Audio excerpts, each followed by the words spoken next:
안녕하세요. Valuable Sentence Club의 규쌤입니다. 자, 여러분들 이 까다로운 영어 문장들을 처음 만나면 보통 어떻게들 하고 계신가요? 어떤 분들은 그 문장에 있는 단어들을 보고 대충 문장 의미가 이럴 것이다 라고 이 감으로 독해를 하시는 분들도 있을 거고, 또 어떤 분들은 이제 앞에서부터 하나씩 끊어서 직독직해를 하고 계시는 분들도 있을 건데, 저는 그런 감독회나 직독직해가 아니라 구조를 파악해서 이 완벽하게 정확하게 우리말로 독해를 해내야 된다라고 생각을 합니다. 자, 그래서 오늘은 이 그런 구조를 파악해서 정확하게 독해를 하기 위한 이 첫 번째 시간으로서, 그런 방법들을 깨우치기 위한 첫 번째 시간으로서 이 문장의 기본 개념, 첫 번째 시간 한번 가져보고자 합니다. 자, 일단은 영어 공부를 하는 데 있어서 가장 기본은 이제 매일매일 단어 외워주셔야 돼요. 단어 외워주시고, 그리고 문법이라는 걸 공부를 하는데 이 시험에 잘 출제되는 그런 내용들, 그런 유형들만 다뤄서 문법 공부를 하는 게 아니라 기본적으로는 이제 듣고 말하고 읽고 쓰고 이걸 다 잘하기 위해서 이제 공부를 하는 거이지만, 어쨌든 우리가 이 영어로 쓰여진 글들을 현재는 좀 정확하게 이해를 할 수 있기 위해서 배운 문법들을 활용을 자꾸 해보셔야 합니다. 자, 그래서 어쨌든 본론으로 들어가게 되면, 일단 어려운 문장을 만나게 되면 한번 그 문장을 좀 분류를 좀 해보셔야 해요. 이제 분류하는 방법이 이제 기준이 두 가지가 있어서, 첫 번째는 용법상 분류가 있고, 그리고 두 번째는 구조상 분류가 있습니다. 자, 용법상 분류는 그 문장을 쓴 어떤 의도나 또는 목적에 따라 문장을 분류를 해놓은 거고요. 그리고 이제 사실은 오늘 가장 중요한 이 구조상의 분류는 이 주어 동사의 수에 따라 분류를 하는 방법입니다. 자, 그러면 일단 어려운 문장 만나게 되면 가장 먼저 그 문장을 쓴 의도나 목적에 따라서 그 문장이 평서문인지 또는 의문문인지, 그리고 명령문인지 감탄문인지를 한번 먼저 생각을 해보셔야 합니다. 사실 별로 크게 어려운 개념은 아니지만, 보통 이 어떤 문장 만났을 때 평서문, 의문문, 명령문, 감탄문 먼저 생각을 하고서 독해를 하시는 분들은 드물죠.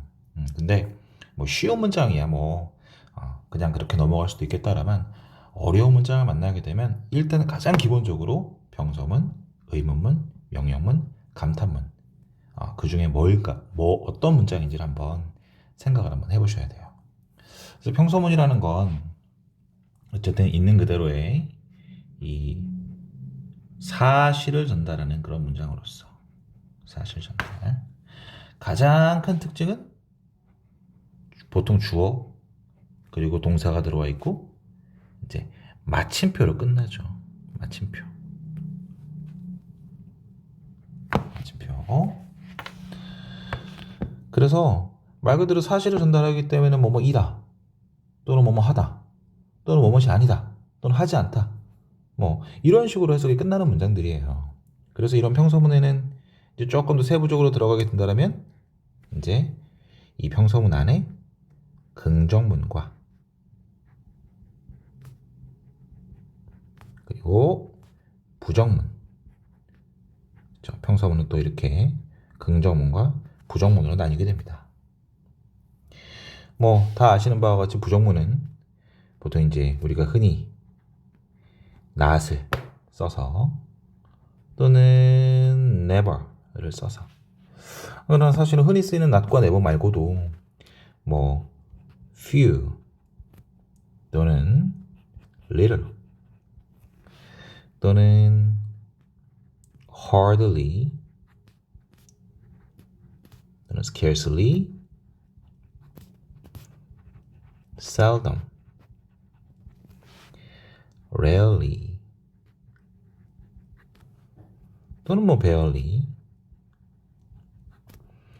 이런 말들이 들어가 있다라면 다 부정문이라고 생각을 하시면 돼요. 뭐 물론 뭐 finally 또는 hardly, scarce 이런 것들은 뭐 거의 뭐뭇이 없는 또는 좀처럼 뭐만 이런 뜻으로 쓰이지만 아예 낫과 똑같이 쓰일 때도 있어요. 아시겠죠? 그래서 이제 어쨌든 있는 그대로 사실을 전하는 평서문은 주어 동사 어순으로서 마침표로 끝나게 되고 그 평서문 안에 긍정문과 부정문이 있다. 자, 알아두시고요. 자, 두 번째는 뭐 의문문이죠. 말 그대로 의문문이라는 건 뭐 물어볼 것들이 생겨서 질문을 하는 문장입니다. 그래서 이런 의문문은 가장 큰 특징이 동사가 들어오고 그 다음에 주어가 오고 그리고 보통은 물음표로 문장이 이제 마무리가 되죠. 자, 사실 이 의문문이 뭐 물론 뭐 해석을 할 때야 딱 보면 알죠. 사실 평서문, 의문문, 명령문, 감탄문 구별하는 게 크게 어려운 일은 아닙니다. 아니지만 우리가 이제 어려운 문장을 만났을 때는 한 번쯤 생각해 볼 필요가 있다라고 저는 생각을 하기 때문에 말씀을 드리는 거고. 자, 어쨌든 이렇게 이제 질문하는 물어보는 문장의 의문문은 보통 동사로 시작을 하고 주어가 들어와서 물음표로 끝나는데 이 의문문인 종류가 상당히 많죠. 그래서 뭐 일단은 우리 이제 의문문 처음 배우는 의문사가 없는 의문문이 있고, 그렇죠? 의문사 없는 의문문은 이제 보통 yes 또는 no의 대답을 원하는 그런 의문문입니다. 자, 그리고 당연히 뭐 의문사가 있는 의문문도 있겠죠. 우리가 알고 있는 뭐 who, what, which 또는 when, where, why, how로 물어보는 그런 의문문들입니다. 이런 의문사가 있는 의문문들은 절대로 yes나 no로 대답하는 거 아니에요. 절대로. 자, 그리고 또 세 번째는 이 선택 의문문이 있습니다. 이 선택 의문문은 이제 중간에 보통 or가 들어가서 이 말 그대로 선택하는 의문문이죠. 근데 이 선택 의문문 같은 경우에는 의문사가 없을 수도 있고 또 있을 수도 있기 때문에 이 의문사 없는 의문문이나 의문사 있는 의문문에 들어가지 않고 이렇게 따로 이렇게 좀 분류를 하는 편이에요. 자, 선택 의문문이 있고, 자, 그리고 또 부가 의문문이 있습니다. 이제 부가 의문문이 조금 앞에서 설명했었던 의문문들과는 성격이 조금 다르죠. 이 의문문은 부가 의문문은 직접 물어보는 건 아니고 이제 사실을 한 번 더 확인을 하거나 또는 이 동의를 구하는 그런 의문문이 되겠습니다. 뭐 우리 예를 들어서 그런 거 있잖아요. 되게 쉬운 문장으로 He likes music. doesn't he? 하여튼 이런 doesn't he가 부가 의문문이 되죠. 사실 근데 이제 이 구조를 파악한 정확한 해석을 공부하는 정확히 해석하는 방법에 대한 얘기를 하고 있기 때문에 이 구체적인 내용은 다음에 이제 뭐 문법적으로 제가 이런 뭐 이제 valuable sentence 클럽이어서 이제 보통은 문장 위주 설명을 하지만 제가 문장 위주 설명을 하면서도 문법을 굉장히 많이 얘기를 해줄 거예요. 문법적인 내용들에 대해서. 왜냐하면 저는 모든 이 그러니까 영어라는 언어를 정말 제대로 활용을 하기 위해서는 정말 시시콜콜한 그런 문법을 다 알아야 된다고 생각을 하거든요. 정확하게 사용할 수 있습니다. 문법 잘 알면. 자, 어쨌든 이 부가의문문은 뭐 이런 식으로 병서문의 끝에 짧게 덧붙여서 사실을 확인하거나 동의를 가는 그런 의문문이 되겠고, 자, 의문문의 마지막으로 이제 뭐가 있냐면 간접 의문문이 있죠. 자, 이 간접 의문문이 사실은 이제 한번 뭐 중학교 2학년이나 3학년 때부터 나오기 시작을 해서 고등학교에서도 또는 뭐 토익이나 탭스 등등에서도 자주 물어보는 의문문 중에 하나입니다. 문법적으로. 근데 사실 하나만 잘 기억하시면 돼요. 이게 간접 의문문이라는 건 의문문이 단독으로 쓰이는 게 아니라 다른 문장에 덧붙여서 쓰이는 건데 다른 문장 일부가 되어서. 근데 이제 이때 어떤 일이 발생을 하냐면 동사 주어였던 의문문이 다시 주어 동사 어순으로 되돌아가 버립니다. 그래서 시험에 잘 나오는 거예요. 그래서 뭐 간단히 예를 든다면 뭐 예를 들어서 이제 그녀가 어디에 삽니까? 우리 보통 영작을 하게 되면 Where does she live? 라고 영작을 하죠. 뭐 이렇게 누군가가 물어본다라면 그냥 어디 살아? She lives there. 뭐 어디 살아? 이렇게 대답을 해주겠죠. 근데 요런 문장 앞에다가 뭐 예를 들어서 I want to know. 글씨가 좀 겹쳤네요. 어쨌든 I want to know라는 문장을 좀 이렇게 덧붙여서 이제 함께 말해보고 싶다. 그러면 간단해요, 여러분. 어떻게 된다라고 했죠? 뒤에 이제 보통 일반 동사가 있기 때문에 does를 썼고 이제 she가 들어오고 이제 주어가 들어오고 동사 원형이 들어왔는데 이 문장이 결합되면서 주어 동사로 바뀌는 거예요. 저 뒤에 부분이. 그래서 I want to know where she does가 없어졌으니까 lives 이렇게 되겠죠. 그렇죠? 사실 해석하기 위해서는 뭐 이렇게까지 설명할 필요가 없는데 이제 어쨌든 언급이 됐으니까 이제 간접 의문이란 간단히 이런 것이다라고 설명을 드렸어요. 요것만 잘 기억하고 있어도 나중에 뭐 이 간접 의문과 관련하여 시험에 나왔을 때 간접 의문 이렇게 원래가 의문문이 동사 주어 어순인데 다시 주어 동사 어순으로 바뀌는구나 이렇게 기억을 하고 계시면 문제 풀 때도 굉장히 수월하게 풀 수 있겠죠. 자, 어쨌든 이 질문하는 문장의 의문문에는 이렇게 5가지 종류가 있습니다. 세부적으로는. 자, 그리고 이제 세 번째 명령문은 말 그대로 시키는 문장이죠. 네, 누군가에게 이제 명령을 하는 그런 문장입니다.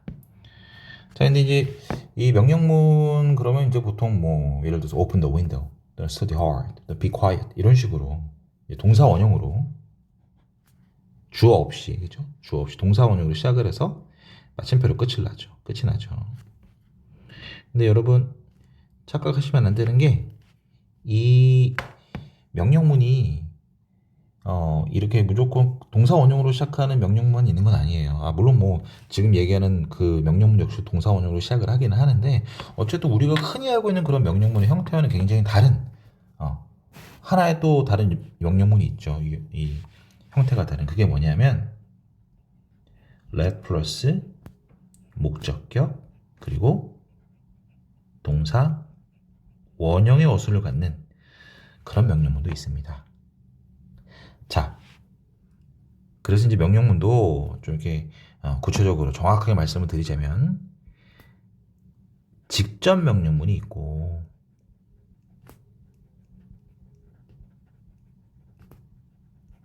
그리고 간접 명령문이 있습니다. 자, 직접 명령문은 우리가 흔히 알고 있는 명령문이에요. 누구한테? 내 말을 듣는 너, 즉 2인칭에게 하는 명령문이고 이때 you라는 이 주어를 없애주고 동사 원형으로 시작을 하게 되면 내 말을 듣는 상대방에게 명령을 하는 직접 명령문이 됩니다. 좀 전에 말씀드렸던 것처럼 뭐 open the window라든가 또는 be quiet 아니면은 뭐 열심히 공부해 study hard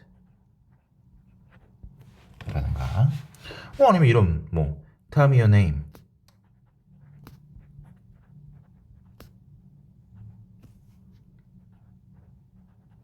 아니면 뭐 간단하게 go 가 이런 것들이 이제 직접 명령문이 되겠죠.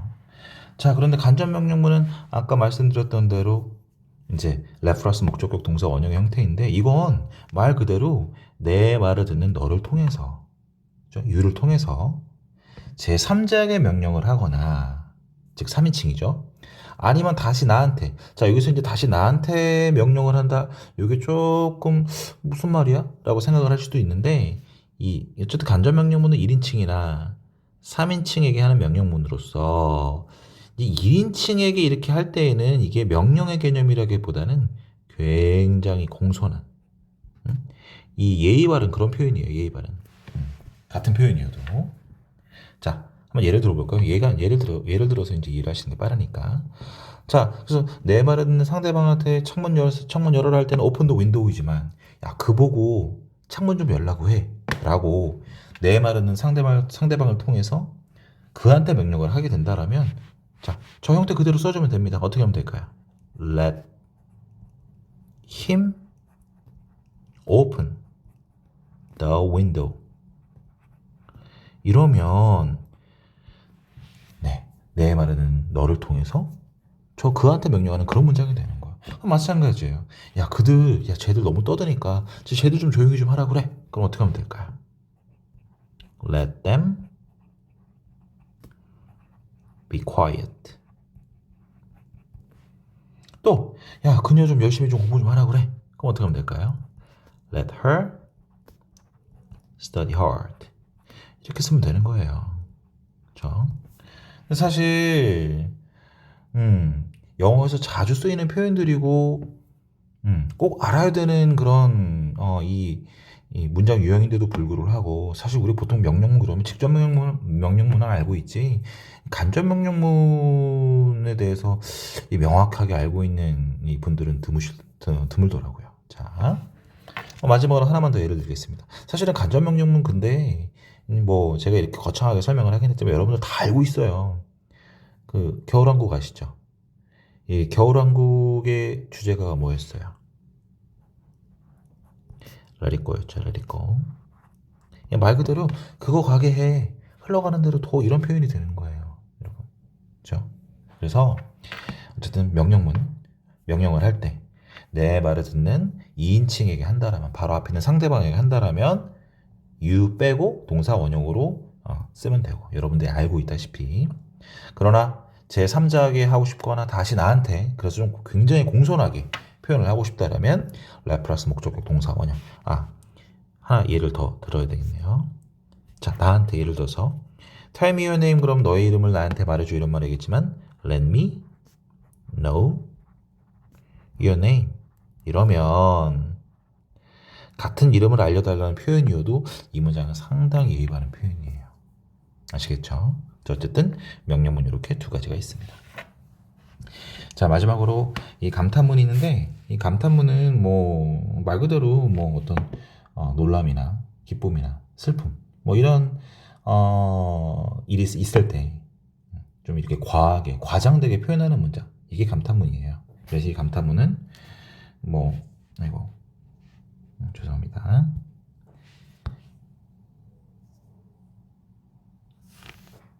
그래서 이 감탄문에는 what으로 시작하는 감탄문이 있고 이건 뭐 바로 들어가겠습니다. what으로 시작하는 감탄문이 있고 또 how로 시작하는 감탄문이 있습니다. 그래서 이제 우리 뭐 흔히 알고 있다시피 이게 무슨 일이야. 자, what으로 시작하는 감탄문은 다 어렸을 때 배운 것처럼 what a 혁명 잠시 후 좀 지우겠습니다. what a 혁명 주어 동사 어순이죠. 그죠? what a 혁명 주동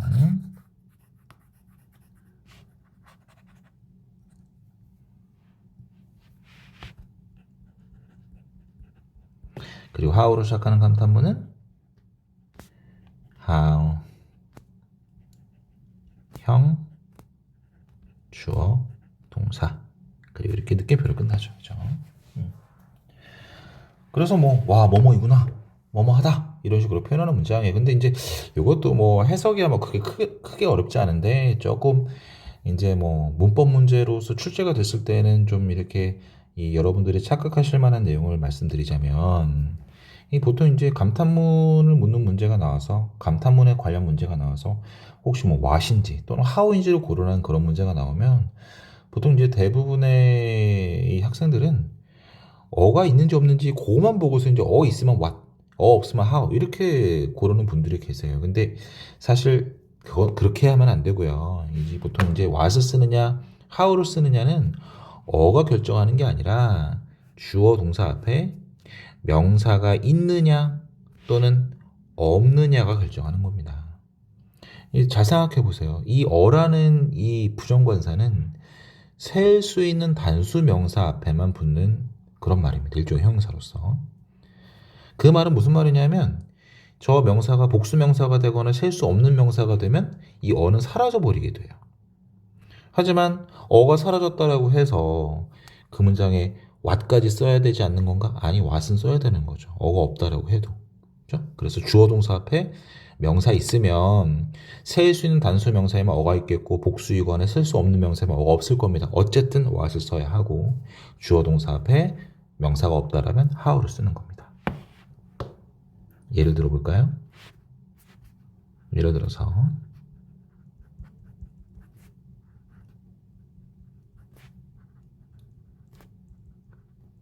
이런 문장이 있고 또는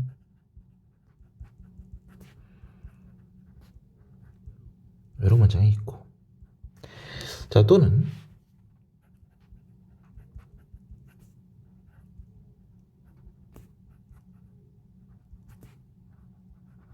이런 문장이 있고 또는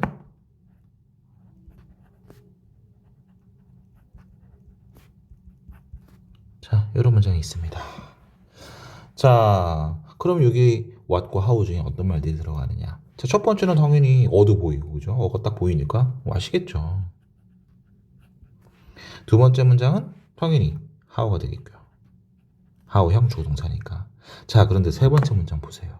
세 번째 문장 없어요. 하지만 주어 동사 앞에 명사 있으니까 여기도 뭐가 what이 들어가는 겁니다. 또 마찬가지로 마지막 문장 역시도 주어 동사 앞에 were라는 명사가 있기 때문에 여기도 what이 들어가는 거예요.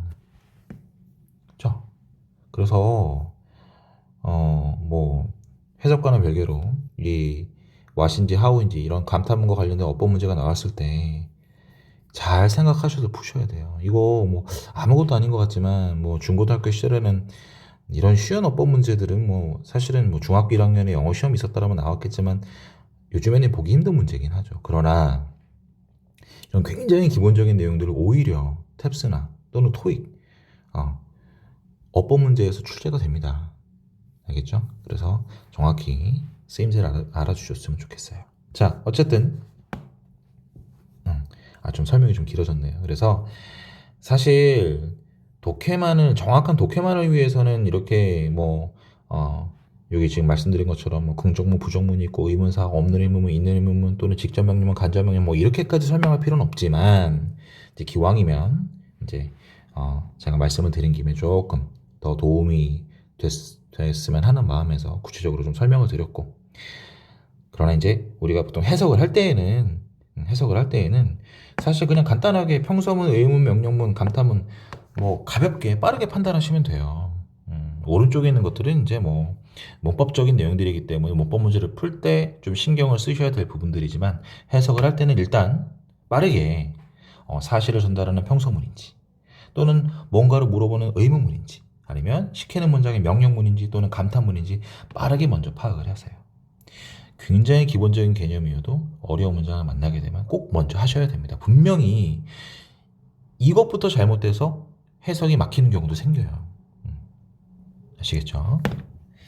자, 그리고 오늘의 본론. 자, 사실 오늘 이제 수업하는 이 문장 구조 파악 첫 번째 수업 오늘 가장 중요한 내용이 사실 이 구조상의 분류인데 이 구조상의 분류는 이 주어 동사의 수에 따라 문장을 분류를 하는 거예요. 주어 동사의 수에 따라. 이제 뭐 영어 다들 오랫동안 배우셨잖아요. 영어 처음 배울 때 보통 이렇게 접하는 문장들 보세요. 다 쉽죠.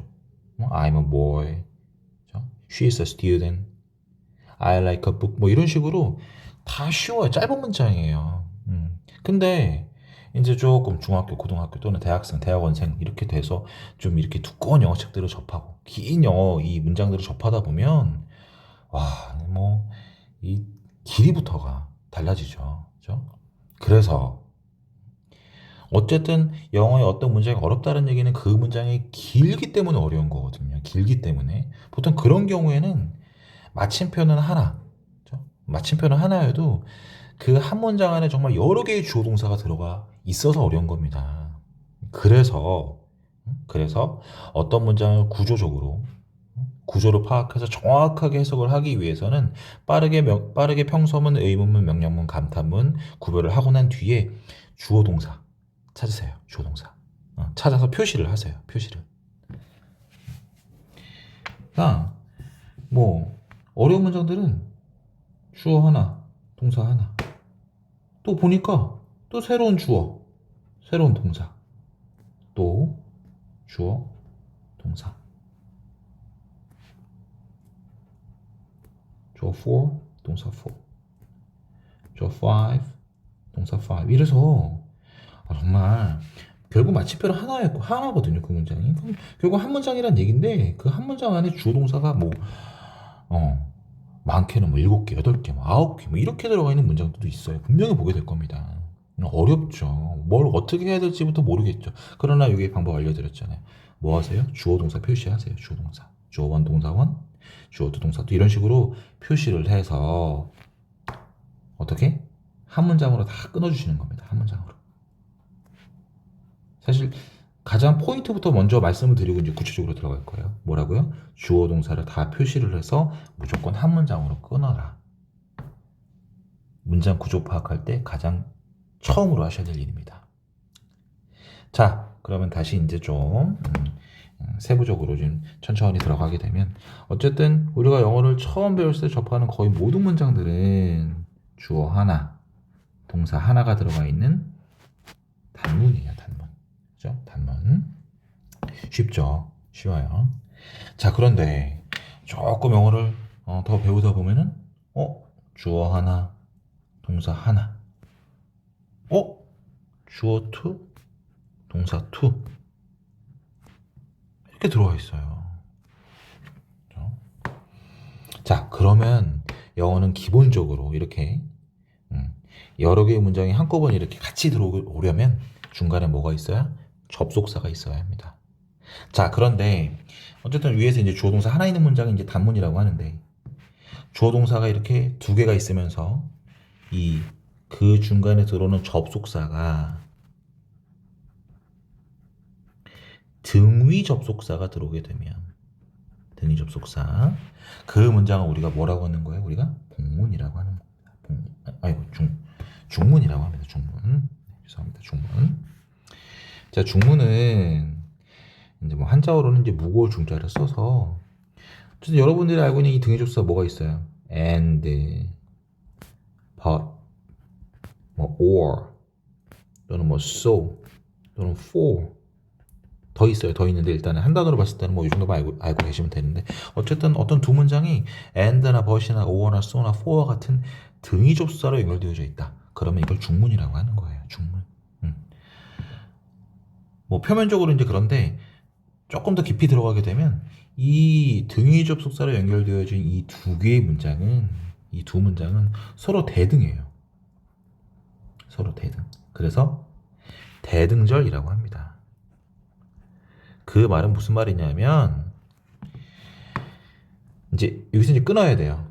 끊어서 한 문장을 분해를 해야 되는데 요 앞에 나왔던 문장도 중요하고 요 뒤에 나오는 이어지는 문장의 내용도 중요하니까 두 문장에 나오는 내용을 둘 다 정확히 알고 있어라 라고 전달하는 게 중문이에요. 그래서 이런 중문들은 기본적으로 등위 접사를 찾아가지고서는 두 문장을 한 문장씩으로 끊었으면 앞에 부분을 다 해석을 하고 처음 나온 문장을 다 해석하고 그 다음에 and나 but or 뒤로 넘어가서 뒤에 있는 문장을 이렇게 순차적으로 해석해 주시면 돼요. 앞에 거 하고 뒤로 가셔야 돼요. 그렇죠? 이게 중문입니다. 자, 그런데 어떤 문장을 보면은 자 마찬가지로 주어 1, 동사 1이 들어와 있고 주어 2, 동사 2가 들어와 있는데 중간에 접속사가 등위 접속사가 아닌, 그죠? and나 but이나 or나 so나 for가 아닌 다른 말들로 두 문장 연결되어져 있어요. 자, 그러면 이런 등위 접속사 빼놓고 나머지 모든 접속사들은 다 종속 접속사가 됩니다. 등위 빼고는요. 우리가 흔히 보게 되는 이 대신나, 그렇죠? 아니면 뭐 what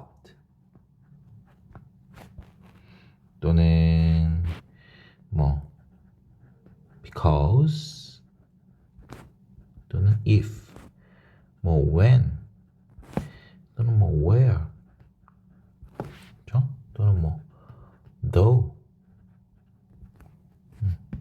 또는 뭐 as if, 무수히 많아요. 무수히 많아. 저기 나와 있는 and나 but이나 or나 so나 for를 빼고 나머지 것들은 다 종속 접수라고 보시면 돼요. 그러면 이렇게 종속 접속사로 연결되는 두 문장 우리가 이제 뭐라고 하냐면 이제 복문이라고 하는데, 이 복문은 이제 중문처럼 서로 대등한 이런 관계가 아니라 한쪽이 주절이 되고, 네, 주인공인 문장이에요. 주인. 그죠? 그리고 나머지 한쪽은 저 주절에 속해 있는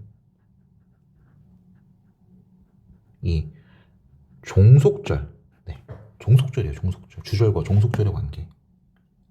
말 쉽게 말하면 주인과 종, 그런 관계가 되겠죠. 그래서 이 종속절이라는 건 안에 주어 동사가 들어가 있어도 앞에 주절 없이는 따로 혼자 존재할 수 없는 그런 문장이에요. 뭐 이제 그래서 이제 보통 해석을 할 때는 주절의 주어 해석을 하고, 그렇죠? 종속절을 다 해석을 한 다음에 주절의 동사로 이제 문장이 끝이 나게 됩니다. 해석은 보통. 그래서 종속절은 주절의 일부입니다. 그래서 이제 주로 어쨌든 전달하고자 하는 내용은 주절에 들어있어요. 주절에. 그렇죠? 주절에. 그래서 사실은 이런 주절 종속절의 개념이 좀 숙달이 되게 되면 뭐 어떤 문장의 뭐 내용을 주절만으로 확실하게 파악할 수 있다라면 긴 문장에서 종속절을 빠르게 지워버리고 주절만 이렇게 해석해서 문장의 의미를 파악해도 되는 경우도 있어요. 근데 그건 이제 한참 공부를 하고 난 뒤에. 어쨌든 복문은 이렇게 이 종속접사로 두 문장이 연결이 돼서 주절과 종속절이 이렇게 합쳐지는 문장을 복문이라고 합니다. 그럼 옆에 아까 선생님 주어 동사가 뭐 3개, 4개, 많게는 뭐 7개, 8개 있는 문장들도 있다고 했잖아요. 네, 맞아요. 이제 사실 이런 문장들은 혼문이라고 하는데, 근데 이제 혼문을 굳이 제가 이 분류를 해놓은 이 부분을 넣어놓지 않은 이유는 뭐냐면, 혼문이라고 아무리 주동사가 많아봐야 중간에 접속사는 등이 아니면 종속이에요. 뭐 예를 들어서 요 중간에 등이가 들어가 있고, 또 요 중간에는 뭐 종속이 들어가 있다. 이러면 여기부터 여기까지는 중문이 되는 거고, 또 여기서부터 여기까지는 물론 뭐 앞으로 더 갈 수도, 어쨌든 여기서부터 여기까지는 복문이 되는 거고, 이런 식으로 어쨌든 아무리 주동사의 개수가 많아도 접속사는 등이 아니면 종속입니다. 그래서 주어동사 표시한 다음에 등이가 쓰였는지 종속접사가 쓰였는지 확인을 하시고 난 뒤에는 그냥 한 문장씩으로 끊어주시면 돼요. 이게 포인트거든요. 꼭 하셔야 됩니다. 꼭. 이거부터 시작을 하시게 되면 이제 문장을 보는 눈이 이것 때문에 굉장히 트이는 경우도 있어요. 물론 뭐 제가 뭐 구체적으로 더 많은 내용들을 설명을 해드리겠지만, 어쨌든 가장 먼저 어려운 문장 만나면 가장 먼저 이 빠르게 평서문, 의문문, 명령문, 감탄문 파악하고 난 뒤에는 주어 동사 파악을 해서 단문, 중문, 복문 꼭 생각을 한번 해보세요. 그래서 만약 중문이나 복문 또는 혼문이다라면 한 문장씩으로 다 끊는 겁니다. 그렇게 해서 한 문장 해석하고 한 문장 해석한 다음 합치면 정말 이해하기가 쉽거든요. 그거부터가 시작이에요. 자, 이제 또 어쨌든 기원 설명을 한 김에 조금 예시를 들자면 좀 쉬운 문장으로 예시를 들어보겠습니다. 자, he is a teacher and she is a doctor. 자, 이런 문장을 쓰게 되면 뭐 보시는 것처럼 주어원 동사원 주어 to 동사 to가 들어가 있고 중간에 and 보이네요. 그죠? 끊는 겁니다. 그러면 기본적으로 어떻게 해석합니까? 우리 이거. 그는 의사이고 그녀는 간호사이다. 그죠? 그녀는 의사이다. 죄송합니다. 다시. 그래서 이 문장 어떻게 해석합니까? 그는 선생님이고 그녀는 의사입니다. 이렇게 해석을 하죠. 누군가가 이런 말을 했다라는 얘기는 저기 두 사람 있는데 저 남자는 선생님이고 저 여자는 의사. 이거 정확히 알고 있어. 이런 말이 되는 거예요. 다른 문장 예시를 들어볼까요? I don't like him for he tells a lie. 그러면 여기 이제 for가 쓰였죠, 그죠? 이 for가 보통 흔히 이제 전치사로 많이 알고 있다 보니까 이렇게 두 문장 연결해주는 이 등위 접수사로 들어와 있을 때 이 for의 의미를 잘 파악 못하시는 분들 많은데 이 for는 왜냐하면 뭐뭐 때문이다. 등위 접수사로서 쓰일 때는 그런 의미를 가지고 있어요. 자, 그럼 이 문장을 해석을 해보면 나는 그를 좋아하지 않는다. 왜냐하면 그는 거짓말을 하기 때문이다. 이렇게 해석하는 거예요. 즉, 이 말은 나 그 사람 안 좋아해.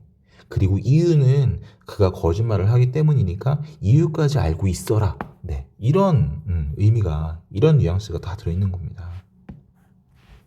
아셨죠? 그래서 중문은 어쨌든 and나 but이나 were나 so나 for를 보게 되면 이렇게 끊어서 앞에서부터 순차적으로 앞에 있는 문장 다 해석을 하고 난 뒤에 문장으로 넘어가는 겁니다. 그게 중문이에요. 자, 이번엔 복문을 예를 들어 볼까요? 자, 복문. 뭐 예를 들어서 I will not go out if it rains tomorrow. 자, 이런 문장을 쓰게 되면 자, I 주어원이죠. will not go out 동사원 좀 길게 볼게요 그냥. 자, 그리고 it 주어 to가 되고 rains 동사 to가 되겠죠. 자, 여기 종속접사 보이네. if 보이네요. 끊는 겁니다. 자, 이 문장에서 어떻게 합니까 보통 여러분들? 나는 그렇죠?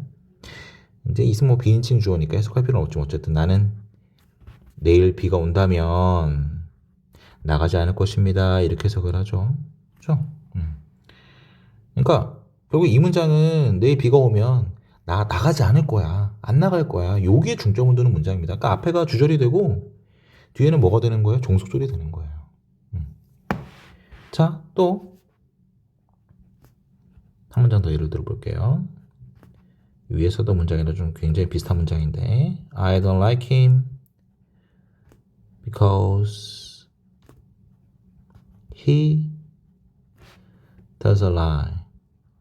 자, 이런 예문을 들어보겠습니다. 자, 이 문장 어떻게 해석합니까? 일단 뭐 똑같이 주어 1, 동사 1, 주어 2, 동사 2가 나와 있고 because 들어와 있으니까 이제 끊는 겁니다. 여기서 이렇게. 자, 어떻게? 나는 그가 거짓말을 하기 때문에 그를 좋아하지 않는다. 이렇게 해석하죠. 그러니까 이 문장은 어쨌든 이유를 밝히고 있지만 이 문장의 포인트는 지금 나는 그를 좋아하지 않아. 주로 전달하고자 하는 반응. 그죠? 나는 그를 좋아하지 않아. 그걸 전달하고 있는 문장이에요. 아셨죠? 자, 그래서 어쨌든 어려운 문장을 만나게 되면 지금 말씀드린 것처럼 가장 먼저 꼭 뭐 평서문, 의문, 명령문, 감탄문 뭐 얘네들은 조금만 신경 기울이면 조금만 주의를 기울이면 쉽게 할 수 있으니까 빠르게 주어 동사를 다 표시를 해서 만약에 주어 동사가 여러 개 들어있다면 한 문장씩 끊으세요. 한 문장씩으로 물론 더 들어가서 이제 중문, 복문 파악하고 뭐 서로 대등한절로 연결된 중문이냐 또는 뭐 주절, 종속절의 복문이냐 이것도 파악하면 좋겠지만 일단은 먼저 조동사 표시를 해서 긴 문장 한 문장으로 끊어라. 이게 오늘의 포인트입니다, 여러분. 오늘의 포인트. 아셨죠? 자, 그래서 오늘 이제 문장 구조 파악하는 이 첫 시간, 이렇게 문장의 기본 개념 첫 시간을 제가 한번 해봤는데, 뭐 사실 이제 제가 이 강의를 계획을 한 건 좀 오래되었는데, 이 마음 먹고 있다가 뭐 준비 좀 하고, 이제 얼마 전부터 이제 이렇게 이 영상을 촬영하기 시작을 했습니다. 그래서 조금 미흡한 점도 많고, 또 특히 제가 이제 글씨가 종이 위에다 쓰는 거와 또 뭐 종이나 화이트보드에 쓰는 것과는 또 다른 느낌인데 좀 연습을 할 필요가 있겠어요. 자, 어쨌든 뭐 처음 이렇게 시작을 했고 점차로 좀 나은 모습을 보여드리도록 하겠습니다. 보여드리도록 하겠고 제 수업의 목표는 그거예요. 그러니까 저는 어떤 문장이든지 뭐 일단은 뭐 어휘 공부를 하고 문법을 공부를 해서 우리가 이제 흔히 접하게 되는 이런 문장들을 정확하게 해석을 하는 게 제 수업의 목표거든요. 그러니까 완벽하게 우리말로 바꿔냈으면 좋겠어요, 여러분. 감으로 독해를 하고 직독직해를 하고 이건 정말 이 겉핥기 수준으로 독해를 하는 거랑 똑같은 겁니다. 그러니까 보통 본인이 이제 여러분들이 어떤 문장을 정확하게 해석을 해냈다 하면 그 해석을 뭐 여러분들이 노트에다 적거나 아니면 뭐 주변에 뭐 친구나 또는 엄마 아빠한테 이 문장 해석이 이거라고 말을 했을 때 그렇구나라고 다들 이해할 수 있을 정도로 해석을 해야 돼요. 근데 그런 연습을 하지 않고 그냥 대충 독해하는 감독해라든가 또는 직독직해에 의존을 하게 되면 어느 순간 조금 더 수준이 높거나 좀 까다로운 문장들이 나오게 되면 그때부터는 막히기 시작을 합니다. 영어가 어려워지고 또 그러다 보면 싫어지고 그렇게 하지 마시고 이제 차근차근 제가 알려드릴 테니까 지금 말씀드렸던 것처럼 오늘 배웠던 이 첫 번째 이 문장 구조 파악하는 첫 시간에 준 이 첫 번째 내용들부터 한번 어려운 문장 접하게 되면 적용을 한번 해보도록 하세요. 아시겠죠? 그래서 이제 다음 강의에서는 이제 이 단문, 중문, 복문에 대해서 이제 추가적으로 조금 설명할 내용들을 설명을 하고 어쨌든 오늘의 포인트는 긴 문장을 한 문장으로 끊으라고 이제 끊어야 하는 건데 그리고 난 다음에 이제 또 어떻게 해야 되는가를 다음 시간에 말씀드리도록 하겠습니다. 긴 강의 들어주셔서 너무 감사드리고요. 다음 시간에 뵐게요.